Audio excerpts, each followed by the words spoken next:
Alright, and we're back with the San Martin Sea Dweller homage. I gotta say, the one horrible thing about making these videos is that I actually have to wait to open these packages, just so I can open them on camera.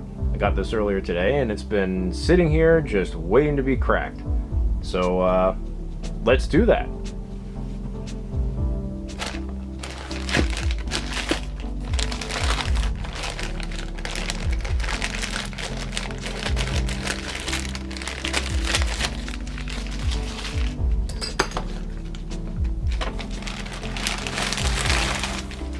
Looks to be packaged reasonably well.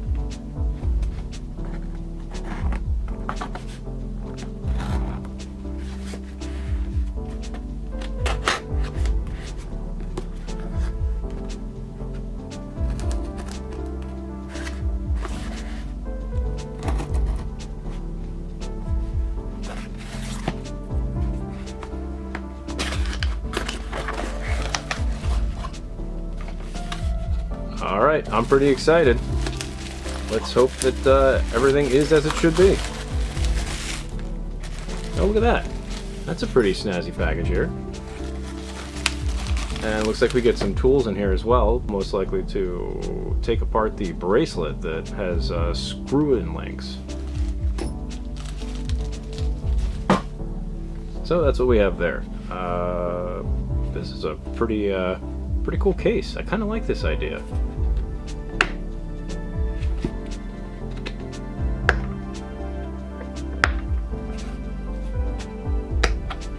This will make a nice little travel case. Oh, there it is. I'm excited.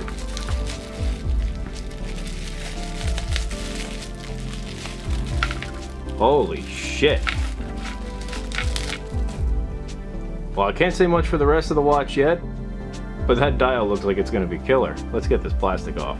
Packaging looks really good. They really thought about how you don't want the bracelet slamming up against the watch during travel. Alright, so I got that plastic off of the dial here. I don't even have words to describe how absolutely beautiful this dial is. It is... it's just crazier than anything I've ever seen. It's absolutely gorgeous.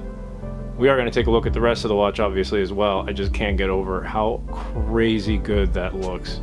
It's like beyond words. Alright, so with that unboxing out of the way, I just want to point out that at this point I've actually been wearing the watch for about 2 weeks. I really wanted to get a feel for what it's like before I give you guys a solid review. And here it is. So the dial is beautiful. I've never actually seen mother of pearl just react so well to the light.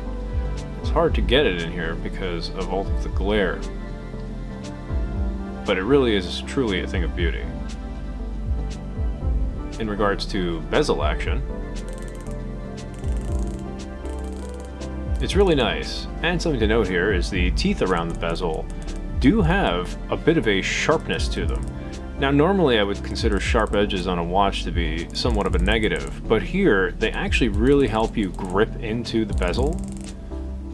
There will be no slipping and sliding when grabbing this. In regards to alignment and how the bezel actually clicks into place, each click is firm and sure, and there will never be any issue with backplay either. Really nice. Let's check out the crown action.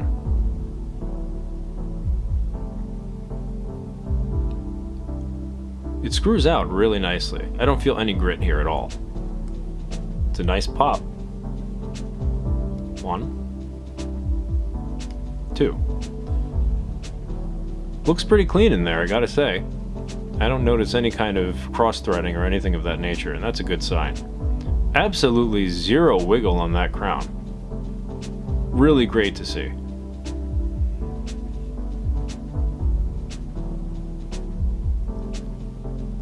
Changing the time is smooth. I don't notice any grit here either.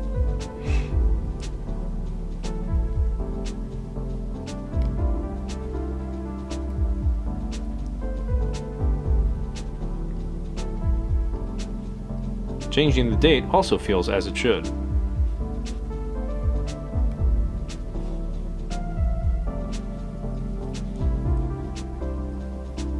and screwing it back in is flawless. Really nicely done. As for the diameter of the watch, we're looking at exactly 43 millimeters. The bracelet is going to be 22 at the lug, tapering down to 18 at the clasp. However, the clasp itself does make it 21.1. I don't really have a problem with that, as I actually like a thicker bracelet, so the fact that it tapers back out is fine with me.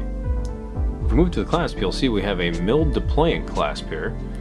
The clasp itself is actually milled completely, along with the attachment. Something else to note here on the clasp is the push button. So it's a push button release. And what I noticed is the actual amount of force needed to push this down is quite a lot. That's not a bad thing. It means that it's incredibly secured in place. I have absolutely zero concern of this ever popping off. And I know a double locking clasp usually means it's not going to come out anyway, but this one is extra secure, I promise. Moving to the back of the watch, you'll see we have an unsigned, non-engraved, sterile caseback. On the left side of the watch, you'll see the Helium escape valve. And moving to the front, we have sapphire glass with a 2.5 magnification Cyclops. Alright, so what we have on the screen now for you is actually a bunch of different watches. On the top row from left to right, we have the Heimdallr Red Monster, then the San Martin Sea Dweller Homage, the Aragon Dive Master 4, a Nemesis Master Diver. These are all various micro brands, obviously. On the bottom row, we have the Seiko Baby Tuna Frost Edition, and the Seiko Orange Monster. We're going to do a lume comparison and see where these all stand, and specifically where the San Martin Sea Dweller Homage stands. We'll just start by charging them all up.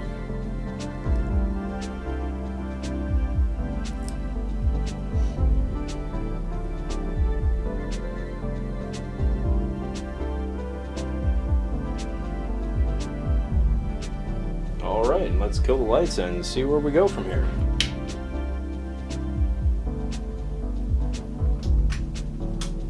Alright, so at this point, as we can see here, the Aragon watch has actually completely faded off of the camera. I can still see it here in person, but it's definitely not showing well on film. All of the rest of the watches appear to be holding up just fine. Let's get a snapshot in there, though, to really exemplify where we're at. So as we can tell from that test, it does appear that the lume on the San Martin is pretty damn good. It held up just fine with the two Seikos, the Heimdallr, and the Nemesis Master Diver. Moving to the crown, you'll see it is signed, and it's signed with a really nice shark logo, actually. I think it's a really nice touch, and it takes this watch to the next level. Another thing of note here on this bezel is the lume pip, which is very nicely recessed. I have absolutely zero doubt that that pip will ever come out or be knocked out by rough use. And here it is on the wrist. It does fit very nicely, and that's to be expected because it's a Sea Dweller homage.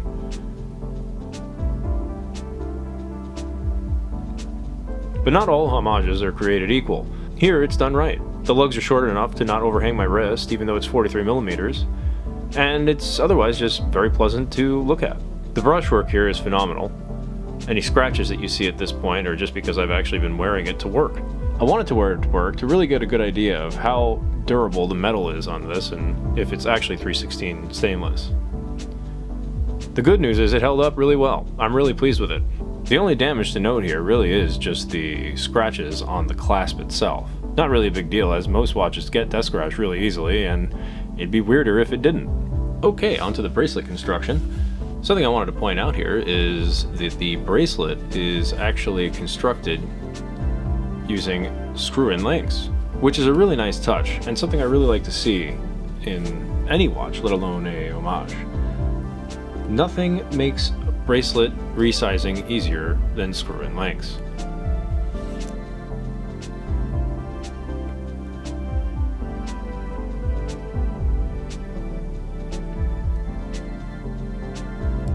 And here we go. And that's it. It's just that easy. Really great touch. The only downside here is what I found was that the little black screwdriver that comes with it didn't actually fit into the screw, which is pretty wild. I mean, luckily that's fine because I have my own, but I still kind of would have liked to see the one tool that's included actually fit the watch. So overall, what's my hot take here? Well, for $230, you get an excellent Sea Dweller Homage. I really can't think of anything else that comes close to this price point while delivering this level of quality. It really has a nice feel to it. And in regards to negatives, I do have a couple. However, they really aren't that much of a deterrent. All the same, let's run through them. First things first, sharp edges. If you notice here, this is ridiculously sharp. And it's something that's equally sharp on the other side. That's not great. Another area that's sharp is the bottom of the clasp right here. Shockingly sharp. You can hear it gripping my finger. And one other area that's unnecessarily sharp is the same location here on this bracelet.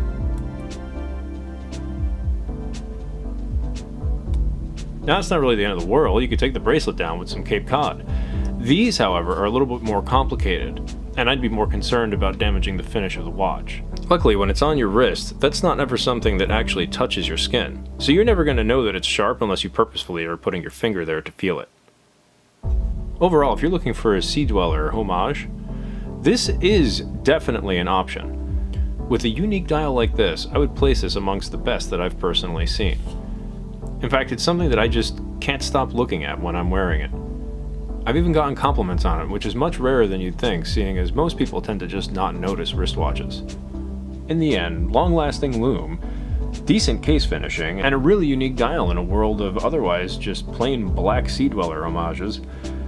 For me, I have no regrets about this purchase at all. It's a beautiful watch, and I've really enjoyed wearing it for the past 2 weeks, and I honestly, it's in my rotation now and will be for a very long time. And that's pretty much it, folks. I appreciate you taking the time to watch this. Hopefully you found what you came here to find. Next week, we're going to be taking a look at proper watch storage. There was an individual in the comments that actually wanted to know about the cases that I have for my watch. So not only am I going to show you what I use, but I'm actually going to show you what not to use also. If you want to be notified when that video comes up, make sure you subscribe and hit the bell. Thanks again for watching. I'll see you next time.